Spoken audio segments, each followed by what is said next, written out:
Capítulo 1. Los límites. ¿Qué son y qué no son? Todos nos transformaríamos si nos atreviéramos a ser lo que somos. Margaret Yourcenar. ¿Qué son los límites? Un límite se define como una línea real o simbólica que marca el fin de algo, ya sea material o no material, o la separación entre una cosa y otra. Indica un punto que no debe o no puede traspasarse. En el ámbito de la psicología hablamos de límites interpersonales y podríamos definirlos como las reglas y líneas que establecemos en nuestras relaciones y con nosotros mismos para que éstas sean sanas. Existen diferentes tipos, como veremos a continuación. Por un lado, están los límites físicos, que se refieren al espacio personal y al contacto físico. Hay personas que se sienten cómodas con el contacto físico y son más cercanas cuando se relacionan con los demás. Tocan la mano o el brazo del otro mientras hablan, saludan de un abrazo. Les gusta expresar y recibir afecto por medio del contacto físico. Y otras prefieren mantener más la distancia. Saludan con un apretón de manos, se sienten invadidas cuando alguien se les acerca demasiado, les incomoda que otros traten de mostrar afecto por medio de besos o tocándolas. En los límites físicos, además de las preferencias personales individuales, también juega un papel importante la cultura de cada país. Por ejemplo, las naciones del norte de Europa establecen unos límites físicos más distantes que las del sur. Por otro lado, los límites del espacio personal hacen referencia al espacio privado, por ejemplo, nuestra habitación, nuestra mochila o los bolsillos de nuestros pantalones.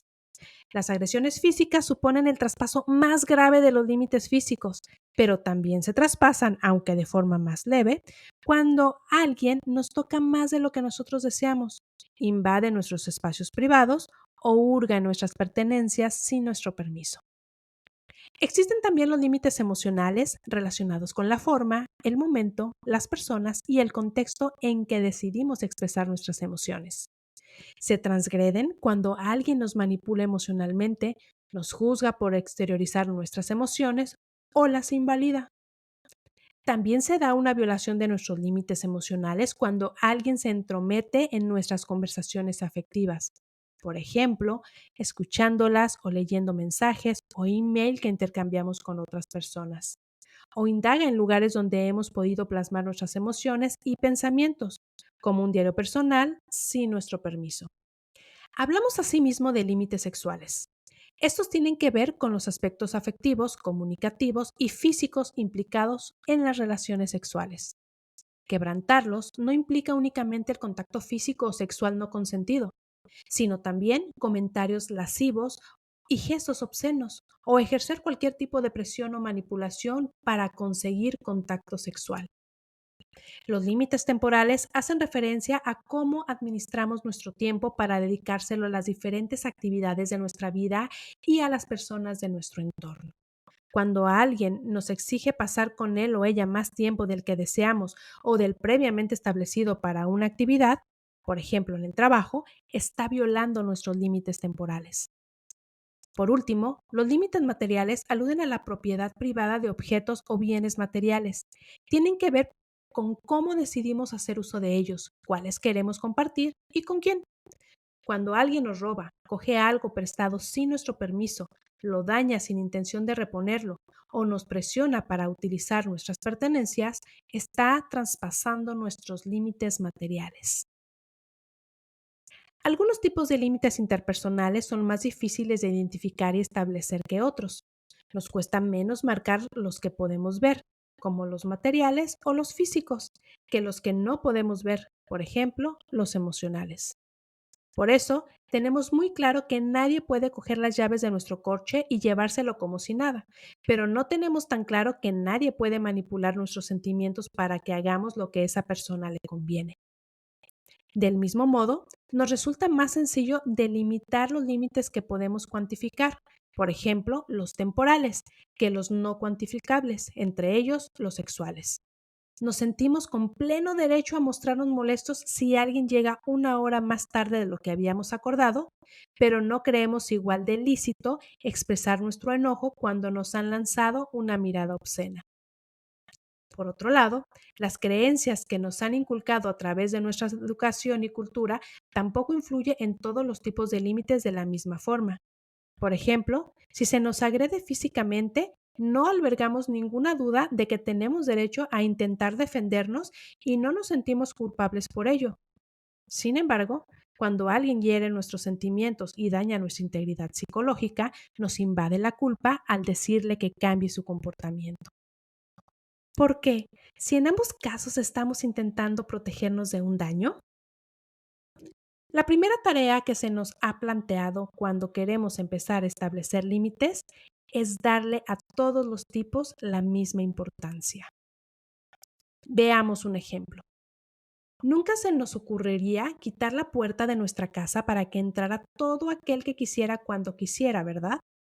Al hacerlo, correríamos el riesgo de que entraran a robarnos o hacernos daño, y eso pondría en riesgo nuestra integridad y la de nuestra familia.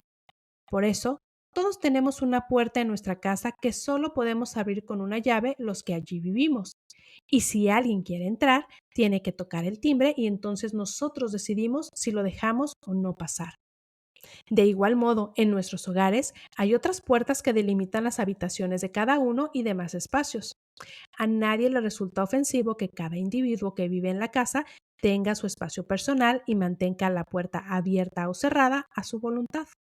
Tampoco nadie se molesta porque uno cierre la puerta del baño cuando va a hacer uso de él, ni nos sentimos culpables por hacerlo. Percibimos estos límites como totalmente naturales y necesarios para una convivencia armónica. ¿Cómo reaccionaríamos si un amigo se ofendiera porque no le hemos dado la llave?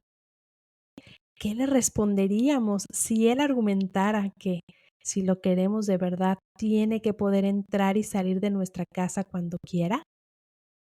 ¿Qué haríamos si nos dijera que para él es una falta total de confianza y de afecto que no le demos la llave?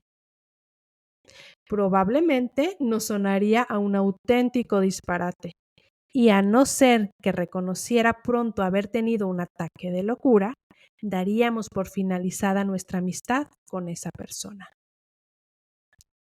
Cuando no se respeta cualquier tipo de límite, cuando se espera que nuestro amor sea plenamente incondicional, cuando alguien se incomoda porque le decimos no o le molesta que le expresemos nuestras necesidades afectivas, estamos ante un amigo tan cara dura e irrespetuoso como el que quiere tener la llave de nuestra casa. Ante tal chantaje, no podemos ceder, por mucho incluso que queramos a esa persona. Los límites, lejos de lo que siempre nos han hecho creer, son un acto de amor hacia los demás. Cuando expresamos claramente lo que queremos y necesitamos en una relación, lo que estamos haciendo es facilitar a la otra persona el saber cómo actuar con nosotros para que nos sintamos cómodos y seguros y así poder mantener una relación sana y duradera. Es una forma de decir, como te quiero y deseo que tengamos una relación larga y bonita, quiero decirte lo que me hace sentir bien para que no tengas que estar adivinándolo o sin querer hagas algo que me haga daño y provoque que nos distanciemos. Del mismo modo, interesarnos por saber cuáles son los límites de la otra persona es una muestra de querer apostar por una relación lo más sana posible y hacerlo de la forma que ella se sienta más segura. También constituyen un acto de amor hacia uno mismo porque, al establecerlos, estamos escuchando y respetando nuestras necesidades y tratando de darnos eso y no menos en nuestras relaciones. Los límites son asimismo un acto de respeto, primero para con el otro, ya que le decimos que, igual que yo te comunico mis límites y espero que los respetes, también quiero que compartas conmigo los tuyos y respetarlos. Y segundo, para con uno mismo, porque al valorar nuestros propios derechos y necesidades, procurando también que los demás los respeten, nos estamos honrando como personas. Los límites implican un acto de aceptación del otro porque implican aceptar que lo que esta persona está dispuesta a permitir en una relación puede ser muy diferente a lo que nosotros permitiríamos y que no por eso son menos válidos. Y un acto de aceptación de uno mismo, puesto que conlleva reconocer y validar nuestras necesidades y deseos sin juzgarlos ni sentirnos culpables por ello. No podemos comprender lo que son los límites sin hablar de los derechos asertivos básicos, es decir, los derechos que tenemos todos por el simple hecho de ser personas y que defienden nuestras propias necesidades y las de los demás, determinando dónde empieza y dónde termina la libertad propia y la ajena. De acuerdo con ellos, se establecen el respeto y los códigos éticos y morales, a la vez que, sobre estos, se justifican los límites interpersonales que nos imponemos a nosotros mismos y a los demás. Los derechos asertivos básicos son los siguientes. 1. Poder expresar nuestros sentimientos, emociones, pensamientos y necesidades. 2. Ser tratados con respeto y dignidad. 3. Manifestar desacuerdo. 4. Decir no. 5. Querer algo. 6. No querer algo. 7. Cambiar de opinión. 8. Equivocarse. 9. Decidir sobre nuestra propia vida, nuestro cuerpo y nuestro tiempo. Y finalmente, 10. Tener nuestro propio orden de prioridades. Por supuesto, ejercer derechos conlleva asumir responsabilidades. En este caso, estos 10 derechos comportan únicamente una responsabilidad: respetarlos en todas las demás personas. A excepción de los dos últimos derechos asertivos, los niños y las niñas también poseen los mismos derechos, siempre y cuando sus decisiones no atenten contra su integridad o la de otros. Es muy importante respetar estos derechos en la infancia porque es durante esta etapa cuando se va formando el sistema de creencias sobre nosotros mismos, sobre los demás y sobre el mundo. Si de pequeños nos hacen sentir que carecemos de alguno de estos derechos, cuando seamos adultos nos será muy difícil creer que sí los tenemos y, por tanto, defenderlos. Al privar a un niño o niña de sus derechos asertivos, lo condenamos a convertirse en una persona manipulable y vulnerable a los abusos de otros, pues ella misma no considera tener derechos a expresar sus emociones, a decir no, a comunicar lo que piensa y tomar sus propias decisiones. Por este motivo, debemos poner especial atención en respetar sus derechos asertivos, pues en la medida que nosotros los respetemos, aprenderán a ejercerlos y defenderlos. Una de las principales vías de aprendizaje de los seres humanos es la imitación. Los niños adquieren enseñanzas y hábitos imitando lo que hacen sus hermanos mayores, sus compañeros de clase, sus superhéroes de los dibujos animados y, sobre todo, lo que hacen sus padres. Por eso, como padres y madres, debemos de respetar los derechos asertivos del niño. Debemos ser ejemplo para ellos defendiendo los nuestros y respetando también los de los demás. De nada sirve decirle a un niño lo que está bien y lo que está mal si nosotros mismos no llevamos a cabo lo que predicamos. ¿Qué no son los límites? Los límites no son decirle a alguien lo que debe hacer o no debe hacer. En ningún caso se trata de exigir o prohibir al otro qué hacer, sino de expresarle nuestras necesidades en la relación y lo que nos hace sentir bien. Poseer el derecho a manifestar lo que necesitamos no significa que podamos hacerlo de cualquier manera y sin tener en cuenta los sentimientos del otro, pues no debemos confundir la libertad de expresión con exponer lo que nos plazca y cómo nos plazca. La libertad de uno termina donde empiezan los derechos del otro.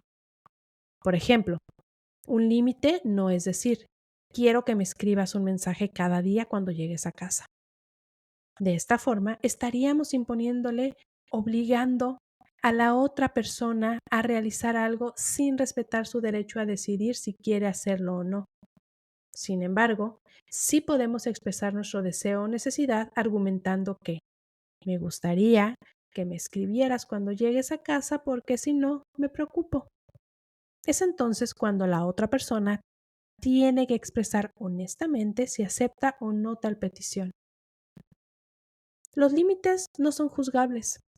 Uno no escoge lo que desea o lo que necesita, simplemente lo siente así, por lo que no podemos juzgar nuestros propios límites. Por la misma razón, tampoco podemos hacerlo con los de los demás, solo aceptarlos y respetarlos. o en caso de no ser compatibles con los nuestros, decidir si queremos seguir manteniendo esa relación o no.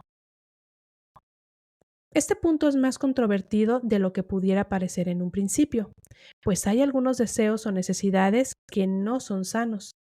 Están fundamentados en creencias limitantes o en inseguridades personales y son perjudiciales para nosotros mismos y para nuestras relaciones.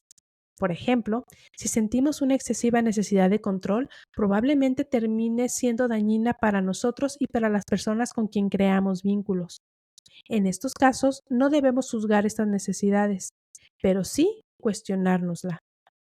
¿Por qué tengo tal necesidad de control? ¿Esto me hace bien o me hace mal? ¿Cómo influye en mis relaciones y a las personas que quiero? ¿Está relacionada con alguna inseguridad personal?